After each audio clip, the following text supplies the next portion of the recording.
Maestro World War M est enfin disponible. Peter David conclut cette semaine chez Panini Comics sa trilogie sur le personnage de Maestro, ce personnage qu'il avait créé il y a maintenant plusieurs années dans son légendaire run sur Hulk et dont il a raconté les origines assez récemment dans une superbe trilogie autour de ce personnage de Hulk un petit peu post-apocalyptique. Peter David, qu'est-ce qu'il a fait sur Hulk en fait? Peter David, c'est un auteur qui va arriver en fait durant les années 80, un petit peu chez Marvel, et qui va commencer à travailler sur Hulk. Parce que, à l'époque, personne ne veut, en fait, aucun auteur, tout le monde, en fait, a un petit peu peur de s'y frotter parce que, ils ont peur de rien avoir à dire sur le personnage de Hulk, que c'est un petit peu un personnage mal aimé, qui a eu du mal à fonctionner au fur et à mesure des ans, et du coup, personne ne veut trop prendre la patate chaude.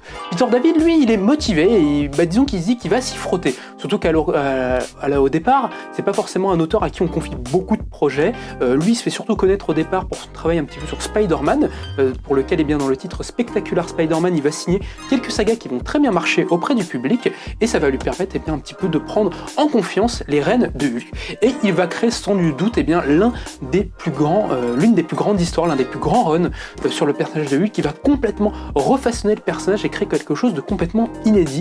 C'est Peter David qui va notamment créer l'idée que Hulk, en fait que Bruce Banner, c'est quelqu'un en fait qui a des troubles dissociatifs de la personnalité. C'est une personne qui a différentes personnalités qui en fait ont été accentuées et qui ressortent après son exposition à des rayons gamma.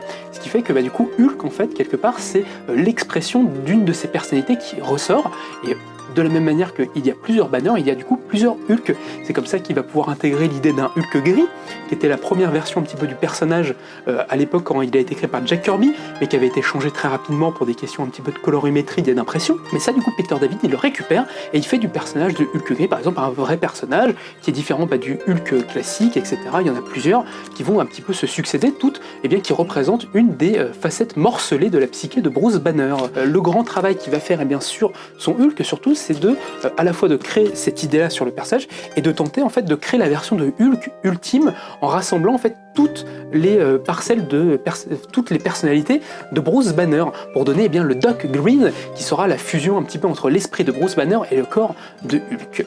Mais après avoir fait tout ce travail-là, après avoir créé un petit peu son Hulk ultime, Peter David il va devoir quelque part de le confronter. Il va le confronter au personnage du Maestro.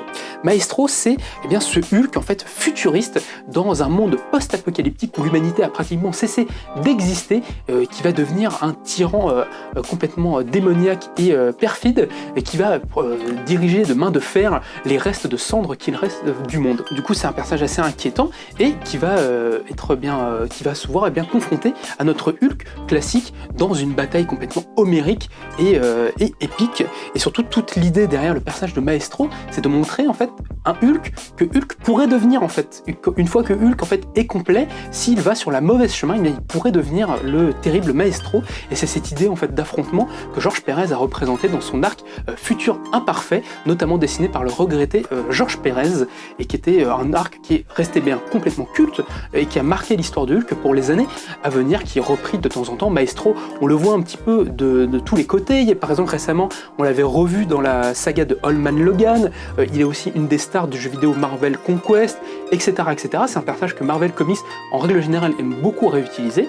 Et Peter David a décidé récemment de revenir un petit peu sur son personnage dans la veine des comics un peu nostalgiques que nous propose Marvel depuis quelques temps pour raconter les origines de ce personnage. Comment, en fait, un Hulk, avec tout ce qu'il y a de plus classique, va se réveiller dans un monde qui a été détruit après avoir été enfermé pendant des années par l'AIM et MODOK et qui va du coup se réveiller dans un monde complètement désolé et va au fur et à mesure décider de le conquérir et de battre toutes les personnes qui vont se mettre sur sa route parce qu'il pense que si le monde suit sa voie à lui qui est un être exceptionnel, qui a transcendé sa condition, qui est un être complet, il y aura la paix et il n'y aura plus de guerre, l'homme ne pourra plus détruire son environnement et C'est dans cette optique que le maestro va vouloir conquérir le monde, et dans cette optique que, c'est ce que va nous raconter le Peter David. C'est vraiment une trilogie que moi j'ai vraiment particulièrement aimé. J'aime beaucoup l'approche qu'a l'auteur sur le personnage. En plus, il est aidé par certains auteurs qui avaient déjà travaillé avec lui sur Hulk à l'époque, notamment Del Keown qui vient faire des petits coucous notamment pour réaliser des flashbacks,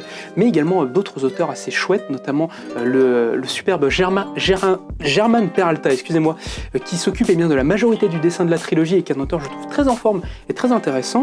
Dans ce 3e volume, par exemple, on pourra retrouver aussi Pascal Ferry, qui est un auteur qui bosse pas mal chez Marvel et qui est vraiment très chouette, qui fait du Namor actuellement et qu'on aura hâte de vous parler quand ça sortira. Mais voilà, du coup, si vous aimez un petit peu la période de Peter David sur le Hulk durant les années 80, eh bien c'est un must-have franchement à découvrir. Vous retrouverez bien toute la verve et toute l'écriture justement très pensée de Peter David dans une, disons, histoire inédite. Et si vous n'avez jamais lu tout ce qu'il a pu réaliser sur Hulk, ça peut tout à fait se lire parce que c'est l'origine d'un personnage culte qu'il a créé et c'est vraiment assez passionnant. Du coup, je vous dis, vous allez retrouver un Hulk aux abords de la folie, un Hulk qui va voir contre d'autres personnages Marvel des combats homériques et titanesques et qui valent vraiment pas mal le coup. Donc Maestro par Peter David, c'est en 3 tomes et c'est vraiment fantastique et je vous recommande beaucoup de le lire. Tout ça est évidemment disponible dans le descriptif de la vidéo ou en rendant visite au 49 rue La Cépette à Paris. On vous encourage à venir nous rendre visite et sinon vous pouvez commenter, vous abonner à la chaîne pour ne rien rater. Au revoir, merci.